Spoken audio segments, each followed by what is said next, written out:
এই 5 ধৰণৰ লোকে জীৱনত কেতিয়াও নিজকে উন্নতি কৰিব নোৱাৰে। নম্বৰ 1, যি সন্তানে পিতৃ-মাতৃৰ সৈতে বেয়া ব্যৱহাৰ কৰে তেনে লোকৰ উন্নতি সম্ভৱ নহয়।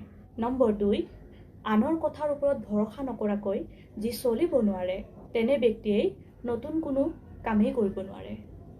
নম্বৰ 3, যি সকলো সময়ত আনৰ উপকাৰ কৰে, আনৰ সমস্যাক নিজৰ বুলি সমস্যা কৰি পেলায় বা নিজৰ সমস্যা কৰি পেলায়, তেনে লোকেও নিজৰ জীৱনত একো উন্নতি কৰিব নোৱাৰে।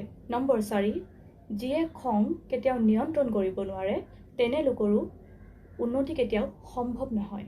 নম্বৰ 5, যিয়ে নিজৰ উপাৰ্জন আৰু খৰচৰ ক্ষমতা ৰক্ষা কৰিব নোৱাৰে, অনবৰতে ধাৰ কৰি সুখ কিনে, তেনে লোকৰো উন্নতি অসম্ভৱ। আৰু একেবাৰে শেষত, যিয়ে আনক বেছি জ্ঞান দিয়ে আৰু নিজে একো জ্ঞান ব্যৱহাৰ নকৰে, তেনে লোকো একে অৱস্থাতে থাকি যায়। বাকী আপুনি ভালেই থাকিব, সুস্থ হৈ থাকিব। ধন্যবাদ।